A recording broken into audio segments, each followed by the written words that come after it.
तो स्वागत है आप सभी का एक और नए वीडियो में। इस वीडियो में हम सीयूईटी एंट्रेंस एग्ज़ाम प्रिपरेशन 2022 के लिए हिंदी का 14वां पार्ट करने जा रहे हैं। और आज का जो मतलब कि पार्ट है वो बहुत बहुत बहुत इम्पॉर्टेंट है और पार्ट का नाम है समास। तो समास से रिलेटेड आज आपके सारे डाउट्स दूर हो जाएंगे।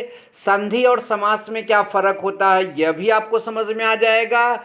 और यहाँ पर जो है आपका आगे द्वंद्व समास और बहुब्रीहि समास में क्या मतलब अंतर होता है ये भी आपको यहाँ समझा दिया जाएगा। मतलब आपके मतलब मन में जो भी डाउट बन रहे होंगे वो समास से रिलेटेड सब दूर कर दिया जाएगा। लेकिन आप प्लीज़ प्लीज़ प्लीज़ लाइक ज़रूर करना वीडियो को, ठीक है। और इसका पीडीएफ चाहिए तो आप हमारे टेलीग्राम चैनल पर जाकर इसका पीडीएफ भी डाउनलोड कर सकते हैं, ठीक है। तो चलिए वीडियो की शुरुआत करते हैं। देखिए यहाँ सबसे पहले क्या लिखा है, समास। तो मैं सबसे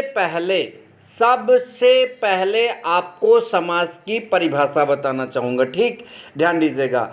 तो परिभाषा में क्या लिखा है, परिभाषा में लिखा है आपका जहाँ दो या दो से अधिक शब्दों को जोड़कर एक पद बनाया जाता है उसे समास कहते हैं। फिर से समझिए, जहाँ दो या दो से अधिक शब्दों को जोड़कर, दो शब्द रहें या फिर दो से अधिक शब्द रहें, उनको जोड़कर मात्र एक शब्द मतलब शब्द या पद बनाया जाता है, उसे हम क्या बोलते हैं, समास बोलते हैं।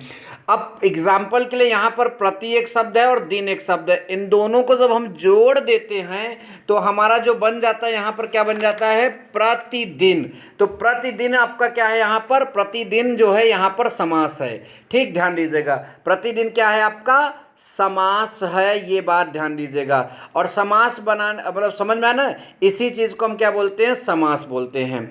अब आगे हम लोग पढ़ेंगे कि समास के कितने भेद होते हैं। तो मुख्य रूप से समास के 6 भेद होते हैं और 6 की डेफिनेशन क्लियर करना आपके लिए बहुत बहुत बहुत ज़रूरी है, ठीक है। तो सबसे पहला नंबर जो आपका समास है वह है आपका अव्ययी भाव समास, दूसरा तत्पुरुष समास, तीसरा कर्मधारय समास, चौथा द्विगु समास, पांचवा द्वंद्व समास और छठा बहुब्रीहि समास। इन सभी की डेफिनेशन अब हम बारी बारी से पढ़ते हैं, ठीक है। देखिए सबसे पहले आता है अव्ययी भाव समास। बहुत बहुत ध्यान पूर्वक पूरे बात को ध्यान से सुनिए। क्या लिखा है, जहां दो शब्दों से मिलकर बना हुआ पद, ठीक है। जहां यहाँ पर क्या लिखा है, जहां दो शब्दों से मिलकर बना हुआ पद क्रिया विशेषण का कार्य करता है उसे अव्ययी भाव समास कहते हैं। अर्थात इस समास में पूर्व पद प्रधान तथा अव्यय होता है। कुल मिलाकर कहने का अर्थ है जिस भी समास में पूर्व पद मतलब जो पहले वाला पद होता है वो अगर प्रधान हो, उसके वजह से उस मतलब कि समास का अर्थ निकलता हो, तो वो आपका क्या बोला जाएगा, वहां पर अव्ययी भाव समास। जैसे हम यहां पर आपका देखिए प्रतिदिन, क्या लिखा है आपका, अब प्रतिदिन की बात करें तो यहां पर दिन तो कोई भी हो जाएगा, लेकिन प्रति लगने से इसमें एक विशेष अर्थ मिल रहा है, इसलिए यहाँ पर जो पूर्व पद है ये प्रधान है, ये अव्यय है। इसी वजह से प्रतिदिन में कौन सा समास है आपका, अव्ययी भाव समास है, याद रखिएगा। ऐसे भर पेट, पेट तो आप जानते हैं, पेट के आगे कुछ और लगाएंगे तो कुछ और अर्थ निकलेगा। तो यहाँ पर अर्थ जिसके कारण निकल रहा है वो पहला वाला पद है, इसलिए भर पेट में भी आपका जो है वो कौन सा समास होगा, अव्ययी भाव। अगला है आपका प्रतिक्षण, ठीक है। प्रतिक्षण, ठीक है। प्रतिक्षण का अर्थ होता है प्रत्येक क्षण। तो इसमें आपका पहला वाला मतलब कि आपका जो है अव्ययी भाव समास, पहला वाला जो है प्रधान, इसलिए यहाँ पर भी अव्ययी भाव समास है। आगे आपका लिखा है यथाशक्ति, ठीक। तो यथाशक्ति में जो है, शक्ति तो आप सुने ही होंगे, महाशक्ति, ठीक है, लघु शक्ति, लेकिन यथा लग जाने से अब यहाँ पर पहले वाले शब्द से ही उसका अर्थ निकल रहा है, इसलिए यहाँ पर यथाशक्ति होने के कारण जो है, यहाँ यथा आगे लगा होने के कारण जो आपका यथाशक्ति है वो भी आपका क्या है, अव्ययी भाव समास।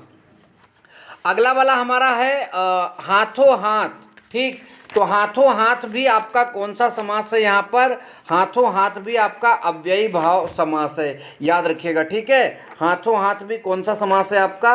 अव्ययी भाव समास है। चलिए अब हम आगे चलते हैं। और एक बात मैं आपको यहाँ पर बोलना चाहूँगा, यदि आपके मतलब कि वहाँ पर सीयूटी एग्ज़ाम में यदि यथा करके कुछ आ रहा है, तो निश्चित तौर पर आप मान के चलिए उसमें कौन सा समास होने वाला है? उसमें आपका अव्ययी भाव समास होने वाला है, ठीक है। चलिए अब आगे चलते हैं। हमारा तत्पुरुष समास, तो अब समझना होगा हमको तत्पुरुष समास क्या होता है। तो लिखा है जहाँ उत्तर पद प्रधान होता है और पूर्व पद संज्ञा या विशेषण होता है, किंतु उत्तर पद जो है, यहाँ पद लिखा है, उत्तर पद सदैव संज्ञा होता है। अगर इतनी बात नहीं समझ में आई तो सिंपल छोटी सी बात समझिए, जिस समास में पहले पद के साथ द्वितीय पद से लेकर सप्तमी पद तक विलुप्त मतलब विभक्ति लुप्त हो गई है वहाँ और उत्तर पद की मुख्यता हो, उसे तत्पुरुष समास कहते हैं। कहो गुरुजी ये वाली भी परिभाषा नहीं समझ में आई, चलिए एक और परिभाषा आपको बताएंगे। जिस पद में पूर्व पद विशेषण होने के कारण गौण और उत्तर पद विशेष होने के कारण प्रधान होता है, मतलब दूसरा वाला पद कुल मिलाकर जिसमें प्रधान होगा, दूसरा वाला मैं फिर से बोल रहा हूं, दूसरा वाला पद जिसमें प्रधान होगा वो आपका क्या कहलाएगा? तत्पुरुष समास। क्या बोला जाएगा? तत्पुरुष समास। ये बात विशेष विशेष ध्यान दीजिएगा। अब देखिए, जैसे दुख प्राप्त की बात करें तो दुख प्राप्त में दुख मतलब कि आपका मतलब कि प्रधान पद नहीं है। क्यों नहीं है? क्योंकि दुख जो है वो तो एक अपना अलग अर्थ देता है, लेकिन दुख प्राप्त का मतलब होता है दुख को प्राप्त, समझ में आ रहा है? तो प्राप्त के कारण इसका अर्थ निकल रहा है, इसलिए यहाँ प्राप्त दूसरा पद है और वो प्रधान है, इस वजह से यहाँ तत्पुरुष समास होगा। ग्राम गत, तो यहाँ गत के कारण इसका अर्थ निकल रहा है, मतलब ग्राम को गया हुआ, विग्रह भी यहाँ पर लिखा हुआ है, ठीक है। बाकी इस पार्ट को भी आपको पढ़ने की जरूरत नहीं है, ठीक, ध्यान दीजिएगा। आगे जब क्वेश्चन आएगा तो मैं समझा दूंगा। सूर लिखित, तो सूर के द्वारा लिखित, तो यहाँ दूसरा शब्द यहाँ भी है। ऐसे अतिथिशाला, अतिथियों के लिए शाला, ठीक है, ध्यान दीजिए। बाकी अतिथि लिखोगे तो रहने की जगह का बोध नहीं होगा। रसोई बोलोगे, ठीक है, तो समझ में आ रहा है? तो रसोई घर, समझ में आ रहा है ना? रसोई घर, तो ये आपका यहाँ पर रसोई के लिए घर, खाना बनाने के लिए घर, ठीक, ध्यान दीजिएगा। अगला है धर्म भ्रष्ट, धर्म से भ्रष्ट, ठीक है। अगला है पद च्युत, ठीक है, इसका मतलब होता है पद से हटा हुआ। अगला है ऋषि पुत्र, अगला वृक्ष शाखा, अगला हिमालय मतलब हिम का आलय जो घर है, विद्यालय, घोड़दौड़, वनवास, जलजात, धर्मरत, ये सब में जो है आपका तत्पुरुष समास है। चलिए इसके अलावा यहाँ पर हम तत्पुरुष समास के कुछ आगे और एग्जाम्पल देखने की कोशिश करेंगे। एक्चुअल में ये तत्पुरुष समास का उदाहरण नहीं है, ये आपके कर्मधारय तीसरा नंबर है। मैं उसका डेफिनेशन लिखना इसमें भूल गया, मैं आपको समझा रहा हूँ, आप ध्यान दीजिए, बहुत ध्यान समझिए, समझ में आएगा। जहाँ पूर्व पद विशेषण और उत्तर पद विशेष होता है, ठीक, पूर्व पद विशेषण और उत्तर पद क्या होता है? विशेष्य होता है, ये बात ध्यान दीजिए। वहाँ आपका कर्मधारय समास होता है। मतलब यहाँ कहने का अर्थ है कि एक चीज की विशेषता बताई जाएगी एक शब्द से, और एक शब्द से जो है जैसे देखिए यहाँ पर एक एग्जाम्पल लेते हैं तो आपको ज़्यादा समझ में आएगा। जैसे हम एग्जाम्पल लेते हैं नीलकंठ, ठीक, नीलकंठ, तो नीलकंठ की अगर हम यहाँ पर आपसे बात करें तो देखिए ये जो नील शब्द है, इस नील शब्द से हम किसी भी चीज़ की विशेषता बताते हैं, ठीक, किसी भी चीज़ की विशेषता बताते हैं, तो ये विशेषण हो गया। जिस शब्द से हम विशेषता बताते हैं वो विशेषण हो गया। और यहाँ हम किसकी विशेषता बता रहे हैं? कंठ की विशेषता बता रहे हैं, तो ये आपका विशेष्य हो गया। तो पूर्व पद इसमें क्या है? नील, नील आपका जो है वो पूर्व पद है। कौन सा पद है? पूर्व पद है। और यहाँ पर जो आपका क्या कहते हैं कंठ जो है, ये आपका कौन सा पद है? ये आपका उत्तर पद है। तो जहाँ पर मतलब पूर्व पद विशेषण हो जिससे विशेषता बताते हैं, और उत्तर पद विशेष्य हो जिसकी विशेषता बताते हैं, तो वहाँ हमेशा कर्मधारय समास होता है, याद रखिएगा। अब कर्मधारय समास को मैं 4 भाग में बांट दिए हैं। पहला पद विशेषण, दूसरा विशेष, इस तरह से बांट दिए। जैसे सद धर्म, सत धर्म, इसका विग्रह होगा सत है जो धर्म। तो यहाँ पर सत के कारण धर्म की विशेषता बताई जा रही। पीतांबर, पीत अंबर मतलब पीला है जो अंबर, यहाँ मतलब अंबर की विशेषता, अंबर मतलब वस्त्र की विशेषता।